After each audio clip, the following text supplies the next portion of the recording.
All right, and welcome back to Suspended Fanimation. I'm your host, Dennis Betholkis, and tonight, as promised, we're going over Futureman Season 1, Episode 8, Girth, Wind, and Fire. And as usual, this episode does not disappoint. We get everything. We get Girth, Wind, and Fire. Yes, we do. So for those of you who haven't seen this show, what the hell? Go and sign up for a free Hulu account. You can sign up for a 30-day free trial, and you can watch all of season 1, which is up right now. Season 2 comes out on January 11th, and you can watch that as well. I believe they drop it all at once, so go and do it. It's free, and you'll be able to do that, and you'll also be able to see other stuff they have too, like Runaways and everything that ABC, NBC, and I believe Fox has to offer. They have it up there as well, and movies on Hulu. I don't work for Hulu. I just like their programming that they have up there. So with that said, if you haven't seen the episode yet, spoiler alert, I am going to spoil the shit out of it. So if you haven't seen the episode, go and watch the episode. Come on back. This will be in video form. And thank you again, Viking, for the paddle. So where we left off was in James Cameron's house with Tiger, Wolf, and Josh. Hey, Filthy. We had Tiger, Josh, and Wolf. They were going back to 2017 from 2023. And they had the Cameronium, but they had raw Cameronium that they put in there. And so as they're traveling through time, they're having a little disharmonization, I guess you could say, as they're going through the time stream.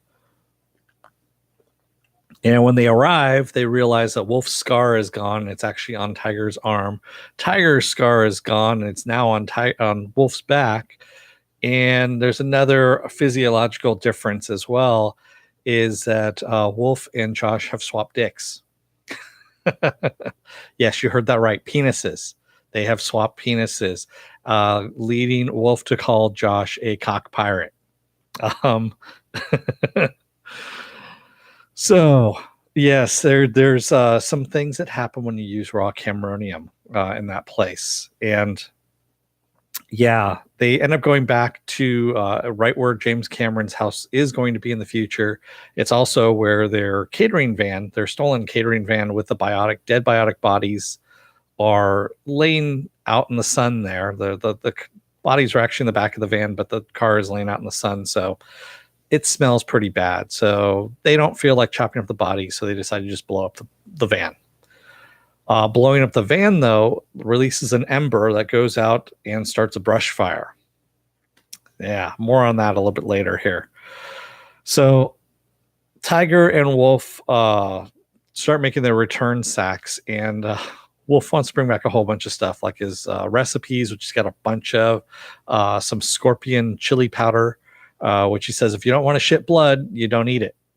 So, yeah, he goes, a little goes a long way in a pinch. It's a good words to live by. If you don't want to shit blood, you don't want to eat it. So, and at this point, Tiger is just basically getting pissed off and telling him it's stuff that you want to bring back, because that's not us. That's not what we bring. We're the world that we're going back to is going to have electricity, water the color of tea. Yeah, it's and plump cats, and not just on Festivus, which is also good as well, I guess. Yeah, plump Festivus cats. So in the meantime, they've also decided they're going to go back and kill baby Cronish when he's a baby. So they've got to find out when he's born. So they send Josh back to Cronish Industries to find out what Cronish's birthday is, so they can go back to the 40s and kill him. They know it's in the 40s. That's all they know. They just don't know the exact date. So Cronish and Josh are talking, and no one else is at the company because Cronish has given everyone the week off because some of them are still in the hospital after shitting and vomiting themselves from the tainted Cronish balls, the ones that were tainted with the sewer mushrooms. And it's just one shit show literally after another. And so in the meantime, Josh is trying to figure out when Cronish is born, and Cronish is telling him about this tale that he goes, yeah, I should have gotten on that boat. There's a picture of a boat that's been hanging on his wall for a while, and we find out that he could have left with someone named Leslie in the 80s, somewhere around there, and gone off and just sailed away, and never, had gotten involved in the industry or anything like that, and would have been happy. And so he wouldn't be married to his wife right now, who is pissed at him, has him sleeping on the couch, and also his house is in the path of the Point Loma fire at the moment. So did I say that right? Was it the Point Loma or the Loma Linda fire? Sorry, Point Loma is a completely different place altogether. Loma Linda fire, and that's heading straight towards his house. And so Josh ends up getting Cronish's birthday, and also gives him, a little selfie to remember him by, because he's going to disappear from the timeline if Tiger and Wolf are successful. Hence the picture that I have at the very beginning of this video. It's them making funny faces to do a little selfie by. And I love what Cronish says. Have you ever tasted a conch fritter? Ooh, never, ever have you tasted anything like it? And Josh's like, well, you can get that here in LA. He goes, no, LA conch is not the same thing. Different altogether. And I got to be careful of how I say that. It's conch, because yes, it can come out sounding like something else altogether. So Tiger and Wolf go back to the Futureman house because they need to find out when Cronish's birthday is. And they find Gabe Futureman weeping because and the place in the shambles. And they think the biotics have been there. And it's actually not the biotics. It's the cops. The cops have come and taken Diane away because of, remember when Tiger had done the little DNA testing? She put Diane's name on it and sent it in the mail. So, yeah, they mistook Diane's DNA for Tiger's DNA for Diane's. So they arrested her for the 1969 murder of Santiago, Skarsgård's partner. So Josh is questioning his dad, trying to figure out if the cops are hot or not, if they rate a 9 or above, because of course biotics are only perfect and hot and everything like that. And his dad, of course, is in the middle of a meltdown at this point. And he's telling his dad, he goes, who's the hottest person you can think of? Your mom. And he goes, she's not hot. She's a 6 at best. Your mother is a 10.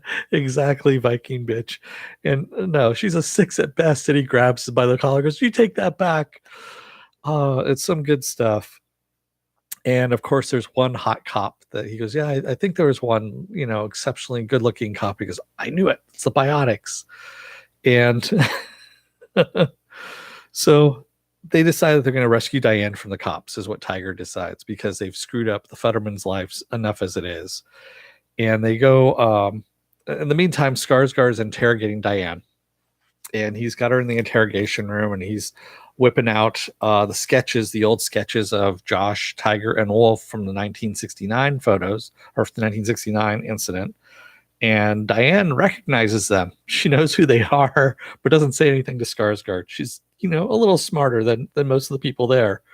And he keeps telling her that she's responsible for Santiago's death. And one of the cops comes in and goes, oh, you pump the brakes on this one. It's not her. We just did a cheek swab of her DNA, and it's coming back not the same as the one that we got on the DNA and me, or DNA and we. Yes, that she had gone through. And yes, Wanda does give good blowjobs, is what Wolf is telling Gabe, that Gabe can always get a new wife. And Wanda's good. She gives good blowjobs. Man. This show, I'm telling you, it's got some really questionable things, but it's also pretty damn funny at the same time. So they release Diane. Diane comes out just as Tiger and Wolf are showing up in Josh, and she's like, "What the hell are you guys mixed up in?" She says they've got you on wanted posters, and she wants to know what's going on. And Josh is like, no, nothing's going on. As a matter of fact, they're leaving, and Tiger and Wolf are saying, yeah, you'll never see us again. We're gonna take, we're gonna take off. And Josh and his mom and dad get in the car and they're ready to go. And of course, Gabe just wants to go and get some Frosty Freezes or something like that, and to celebrate. And Josh is actually trying to say goodbye to Tiger and Wolf, and Tiger says, "Well, we don't say goodbye anymore. Hellos and goodbyes, they don't mean anything in the future anymore. If you show up, you show up. If you don't, it means you're gone." And she goes, "It kind of went the way of hygiene," which is really good. And he's like, "Yeah, I kind of realized that." But in the meantime, Wolf comes back and he goes to say goodbye to Gabe and Diane. And Josh is like, "Really?" He goes, "You called me out on this, and yet you're doing it." And Wolf just gets pissed at him and calls him a cock pirate once more. I mean, yeah, you really got to get into the show if you haven't seen it, man. It's good stuff. So in the meantime, Tiger has gone back into the police station to go and get the results of the DNA and me, or the DNA and we tests, and because it has all her relatives, all her past relatives, if you will, and she wants to see who they are. And Wolf comes in following her and calls her out on her hypocrisy. He's like, "Wait a minute, you're telling me that I can't take anything back, yet you're doing this?" He goes, "What the hell?" And so she starts pointing out on the board that Skarsgård has. She goes, "Well, if you hadn't killed Santiago with the mine, the cops wouldn't be after us. Also, if you hadn't broken the fingers of the bikers wouldn't have surrounded the frat and the cops wouldn't be after us." She goes, "And if you hadn't done all the meth in the meth lab and shot up all the meth dealers, the cops wouldn't be after us." And he says, "You shot up some of the meth dealers too." She goes, "Oh, okay, I did." In the meantime, as they're, confessing to all of this, they're in the interrogation room, and a cop is on the other side of the one-way glass recording all of this and saying, "Holy shit, Skarsgård was right, and these are the people that did it." So yeah, they've just confessed to everything from 1969 and the meth lab stuff that just happened. So Skarsgård, he comes out and tells Skarsgård, and Skarsgård, of course, bursts in with his gun out. And who happens to knock him aside? By a biotic dressed as a cop, a pretty boy biotic. And this is just as Josh decides he's going to go back in and help Tiger and Wolf. And there's an explosion that happens, and he goes running into the smoke.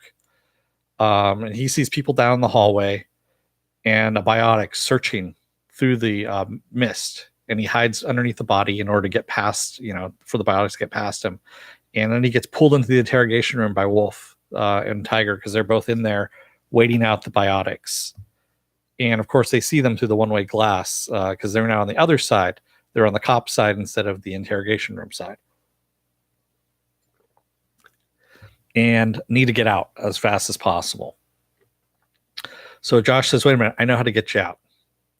So Josh smuggles them out inside dumpsters because he's dressed as a janitor still, and so he can get them out. And who's waiting outside and who sees them?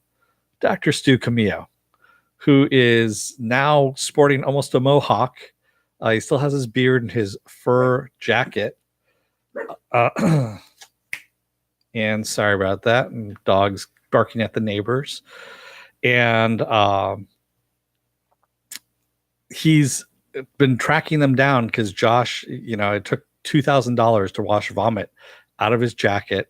He wants Josh to pay for that, and also for what happened to his company, that he's now, been fired. He's actually got a wrongful termination suit going on against Cronish. Yeah, that jacket was that looked like a drug dealer jacket. That was like a Russian drug dealer jacket right there. Is really what that was.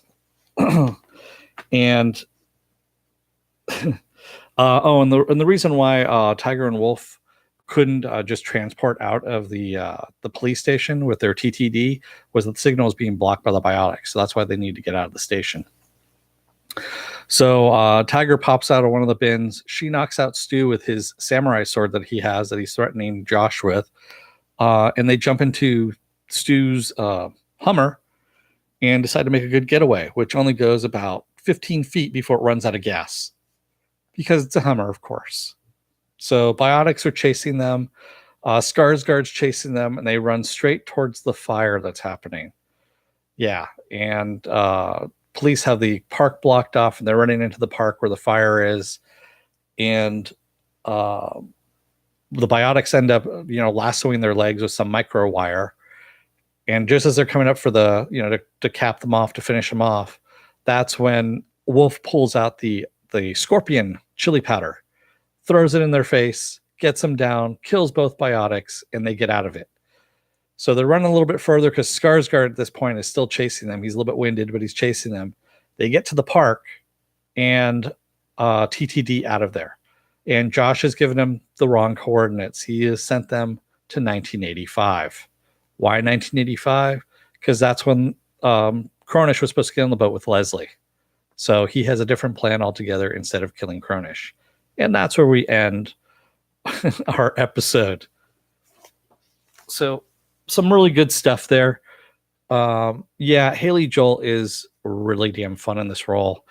And he plays an asshole so well. I mean, just when he was destroying those Cronish balls, what an asshole. I mean, seriously. And there's just a different level of acting. That's all I'm going to say. Yeah, if you haven't seen this one, definitely go and see it. He has found his new calling, Viking Bitch. I have to admit. And yes, even though Viking Bitch says, even though the humor can be juvenile, the story holds up. There are some serious moments to such good writing. Exactly. Yes, there are little stupid moments, the cock pirate stuff, and there's scatological humor and, some shoving scorpions up someone's snatch, as they say. There's some really weird stuff in this thing, but it's pretty damn funny at the same time. And it is very well written. It's got good bones, as they say. The story has really good bones, and you can hang a lot of stuff on it. So, yeah, Slurmy, love the rant by Wolf. This is the beginning, then the middle, then the end, and then I start all over again. Yeah, it's really good. I mean, they have very many different layers on this. And it's hard to describe to people unless they go and see it. I mean, I can't recommend this enough. If you haven't seen it, go and see it. It's a free freaking 30-day trial. If you don't like it, you can move on to something else. I mean, you still got Doctor Who and Star Trek, Discovery out there to bitch about if you really want to do it. So I know that's going on at the moment. And Viking Bitch says Cronish reminiscing about Leslie, what could have been. Exactly. And I love some good street conscious, what Slurmy Scott says. I bet you do. I didn't think you went that way, but hey, all right, if that's what you want. Slurmy Scott says my husband makes a mean fat cat. He uses real Persian. I would have thought Siamese. Well, no, actually Persian is a lot fatter. That would be a better thing to go with. Slurmy Scott, wash your mouth out. What are you talking about? I wasn't saying anything bad. I love talking about that stuff every day, all day, ad infinitum, with multiple times. No one knows what I'm talking about at the moment, and I'm not going to go back to it. So with that said, this is really good. We're coming up fairly soon at the end of this season 1. Looking forward definitely to season 2 on Hulu, and which is January 11th. If you like what you see here, subscribe down below. You can also hit the bell to be notified whenever I have new videos coming up. Also like this video too if you liked it. And watch me on the next one. I should be back on tomorrow at 6 p.m. to do episode 9. So with that said, I'm going to let you guys go for the night. Don't let the door hit your ass on the way out. Otherwise, you might end up swapping cocks with somebody and, call them a cock pirate. All right, everybody. See you later. Good night.